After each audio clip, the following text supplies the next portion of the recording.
Neuvième semaine dans la NFL, toutes les équipes de la division Ouest dans l'américaine ont gagné alors que ça a été l'inverse du côté de la section Nord dans la nationale. Également, notons que les Chiefs viennent de gagner un deuxième match avec Matt Moore au poste de carrière et Kyle Allen mêle de plus en plus les cartes dans l'organisation des Panthers. Finalement, les Patriots ont subi un premier revers cette année. Certains l'avaient annoncé. Compte tenu que l'adversaire était Baltimore. Cependant, moi je vous dis, là, il est fort probable que Bill Belichick a pris une tonne de notes sur la façon de jouer des Ravens. Alors, si les deux équipes se retrouvent face à face en série, quelque chose me dit que le score pourrait être fort différent. Alors, on débute cette rétrospective avec les matchs du dimanche. Victoire de Houston 26-3 contre Jacksonville. Deshaun Watson a mené les Texans à la victoire et il a lancé 2 passes de toucher, en plus d'être une menace constante sur non seulement le jeu aérien, mais le jeu au sol. Sa ligne offensive n'a donné qu'un seul sac du quart, alors que Gardner Minshew a été rabattu à 5 occasions. Là, Doug Marrone, le pilote des Jaguars, devra prendre une décision parce que Nick Foles est prêt à revenir au jeu. Qu'est-ce qu'on va faire là? Qu'est-ce qu'on va faire? Moi, je crois que Nick Foles va reprendre son poste. On verra, on verra. Victoire des Steelers 26-24 contre les Colts. Je vous parle des Steelers depuis leur défaite face aux Patriots lors de la première semaine d'activité.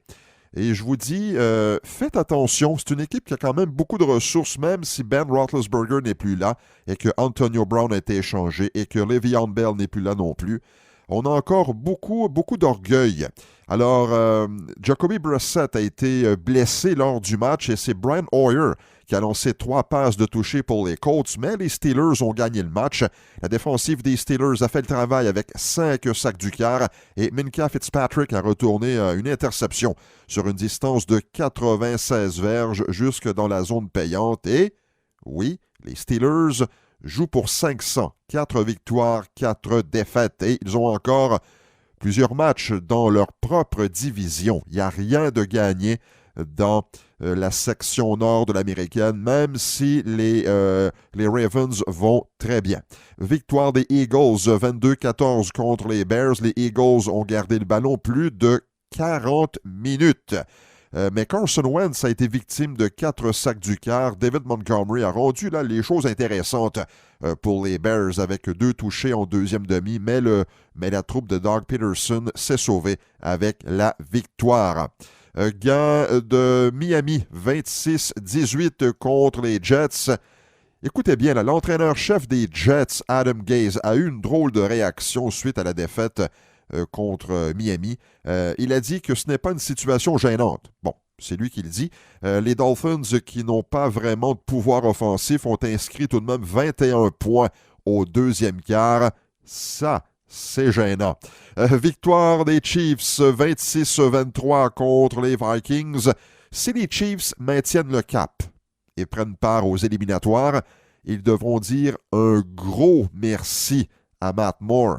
Ce dernier a gagné 2 de ses 3 matchs depuis la perte de Patrick Mahomes. Les analystes qui avaient prévu un tel scénario sont probablement très rares. Et Kirk Cousins a lancé 3 passes de toucher. Les Vikings ont tout simplement manqué d'essence en fin de match. Ça demeure une très très bonne équipe, une équipe à surveiller en vue des éliminatoires. Victoire des Panthers 30-20 contre les Titans du Tennessee. Christian McCaffrey a été encore une fois spectaculaire avec 166 verges tant du côté de la passe que du jeu au sol. Et le jeu de Kyle Allen pourrait rendre les choses difficiles pour Ron Rivera lorsque Cam Newton sera prêt à revenir au jeu. Chez les Titans, Ryan Tannehill prend de plus en plus de place. On ne parle plus vraiment de Marcus Mariota. Alors, Tannehill a amassé 331 verges par la passe. S'il n'avait pas été victime de 2 interceptions, le score final aurait été probablement très différent. Victoire des Bills 24-9 contre les Redskins. Buffalo maintient ses chances de participer aux éliminatoires. Les Bills ont gagné un match qu'ils n'avaient pas le droit de perdre et il y en aura quelques-uns là comme ça pour les Bills. D'ici la fin du calendrier, les Redskins présentent l'une des pires attaques de la Ligue. Les Bills ont l'une des meilleures défensives, alors le résultat du match était somme toute prévisible. Gain des Seahawks 40-34 contre les Buccaneers. Alors, c'est difficile ici d'évaluer le jeu d'ensemble des Seahawks. La défensive de Pete Carroll vient de concéder 34 points aux Buccaneers. On ne parle pas des Rams, on ne parle pas des Saints ou encore des Chiefs ou des Patriots, là. Les Buccaneers. Est-ce que c'est une unité digne de mention ou c'est tout simplement un mauvais match qu'elle avait dans le corps? Pendant ce temps, il n'y a aucune zone grise avec Russell Wilson. Ainsi va Russell Wilson, ainsi vont les Seahawks.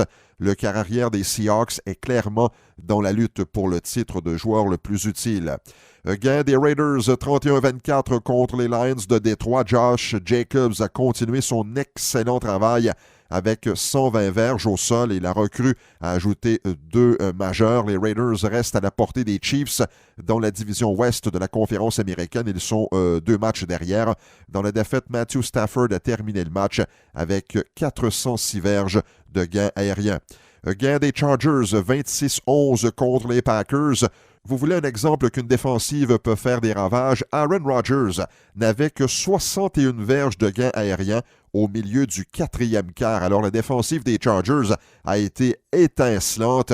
Les Chargers ont dominé le temps de possession. Rodgers a aussi été harcelé du début à la fin. Gain des Broncos 24-19 contre les Browns. Rien ne va plus pour les Browns. La troupe de Freddie Kitchens vient d'encaisser une 4e défaite de suite. Les Broncos, qui s'en remettaient au carrière substitut Brandon Allen, ont eu raison d'une équipe qui se cherche depuis le début de la saison. Il y a beaucoup de talent, c'est indéniable, mais on est incapable de faire fonctionner ce talent-là ensemble. Alors, ça donne ce que ça donne, une fiche déficitaire pour Cleveland. Victoire des Ravens, 37-20 contre les Patriots. Là, voilà cette première défaite de la saison pour la Nouvelle-Angleterre. Historiquement parlant, les Patriots, en tout cas sous Bill Belichick, ont toujours éprouvé des ennuis face aux carrières mobiles.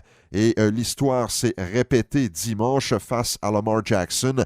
De plus, l'attaque terrestre des Ravens a complètement démoli la défensive des Patriots avec plus de 200 verges. Mais il est trop tôt pour parler, selon moi, de descente aux enfers là, pour la Nouvelle-Angleterre. Les champions en titre ont connu un mauvais match, ça arrive. Vous pouvez compter sur Bill Belichick maintenant pour préparer son équipe. Ces hommes seront prêts face aux Eagles dans 2 semaines. Et lundi, au Monday Night Football, victoire des Cowboys 37-18. Contre les Giants de New York, les Cowboys ont remporté un 6e match consécutif face aux Giants. Dak Prescott a lancé 3 passes de toucher et Ezekiel Elliott, lui, a terminé la rencontre avec 139 verges au sol. Il est parmi les meneurs de la Ligue à ce chapitre.